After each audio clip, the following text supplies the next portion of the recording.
Filho e do Espírito Santo de Deus. Amém. Amém.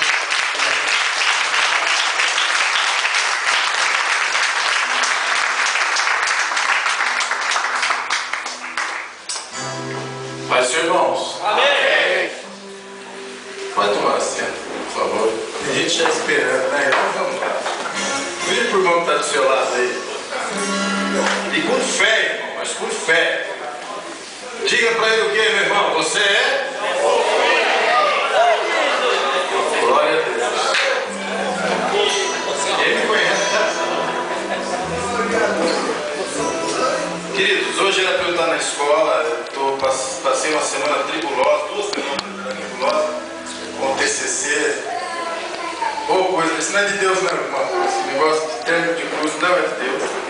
E eu escolhi um tema bem simples: liberdade religiosa. Imagina. E ainda vou ter um pouquinho a mais, vou ter liberdade religiosa e a isonomia nas religiões. A igualdade das religiões. É o que complica um pouquinho mais. Mais ou menos. Assuntos. Mas eu estou feliz de estar aqui. O pastor nos ligou já tarde, eu falei, pastor, é uma honra.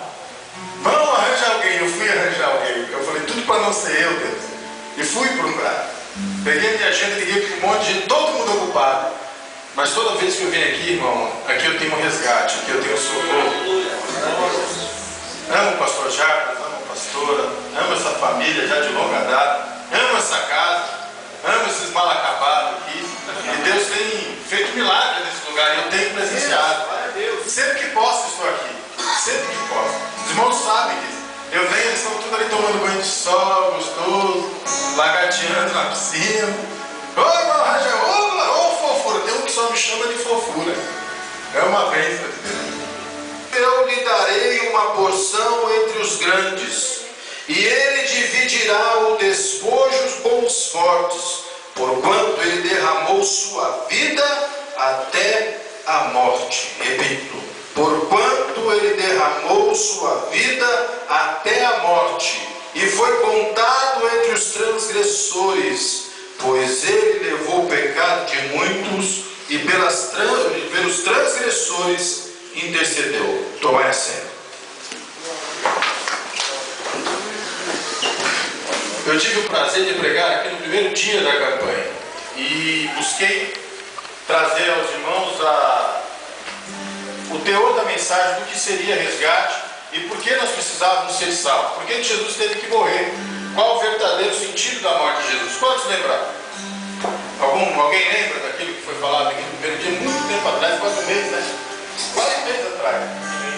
E eu falava aqui naquela ocasião que o sacrifício de Jesus, um sacrifício puro, livre, para fazer também aquilo que foi puro e que foi livre, aquilo que foi morto por ser santo, para santificar aquilo que foi feito santo. Imagine os irmãos que eu comentava aqui naquela ocasião, que pelo pecado de Adão entrou o pecado no mundo e pela salvação de Jesus Cristo, pela morte de Jesus, veio a redenção sobre o pecado, inclusive sobre o pecado de Adão. Eu falava também que até Moisés não se ouvia mais falando de salvação, e só morte. Imagina que Adão morreu por 900 anos. Uma pessoa sofrer em agonia por 900 anos. Foi a vida de Adão. Porque se vocês olharem a vida de Adão, foi derrota em cima de derrota. Adão não teve momentos de gozo depois que saiu do paraíso. Depois que o Éden foi tirado da terra, ele não teve mais momentos de gozo e nem de felicidade. O seu filho matou o outro filho raptou a filha, e foi uma desgraça atrás de desgraça, atrás de desgraça, atrás de desgraça. De repente Deus chama Abraão. Abraão, sai da onde? Do meio da parentela. E é nisso que eu quero falar. Para nós sermos resgatados, para você ser resgatado, porque você falou uma palavra aqui nessa noite, que você teve que deixar para trás amigos, colegas e afins.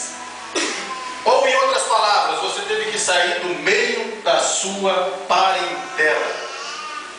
Parentela, juridicamente falando, são aqueles colaterais.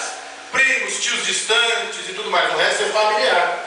Imagine que a família de Abrão, na época, era uma família comunitária. Era uma grande aldeia, que todo mundo era irmão. Imagine que até Sara era irmã de Abraão. Então Então todo mundo ali era ligado de alguma forma, porque o pai deles era o mesmo pai. E várias mães, era uma bagunça lascada, e tinha tudo enrolado ali. Deus não conseguia fazer nada, porque no meio daquela situação havia enrosco, havia rolo, estava tudo ruim. O caminho daquele povo não eles tinham passado por outro momento.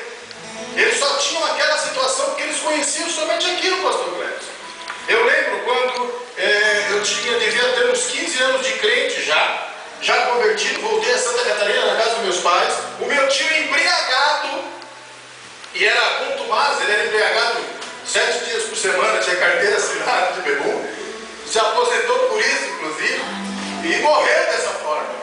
Mas ainda em vida, e eu na casa dele, só que ele era aquele embriagado que não ficava mais embriagado. Porque vocês sabem que a pessoa que tanto bebe a cachaça pode tomar um litro. Chega uma época da vida dele que o álcool já fez parte do seu organismo, que é uma pessoa normal, sim ou não? Vocês já conhecem esse tipo de pessoa? Ele fede, né, a álcool, o corpo dele inteiro é etílico, o suor é etílico, tudo nele tem um fedor peculiar do álcool. Ele tem uma cor meio arroxeada, não é assim? A pessoa que é uma pessoa ébria, ela tem uma cor arroxeada, não é assim, irmão? Uma cor meio arroxeada, meio rosada, é um ser estranho, irmão. É quase um gremlin, assim. É uma pessoa meio torta. E eu lembro que eu, casado, com meus 3 filhos, minha esposa, marido de uma esposa, ou seja, era um homem casado, direto, estava com meu carro, um carrinho simples na época parado, já tinha casa própria, tinha meu emprego, não devia nada a ninguém, crente.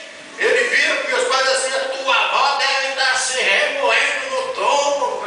Que vergonha! Como é que pode? A família inteira católica apostólica, que eu falo apostólica.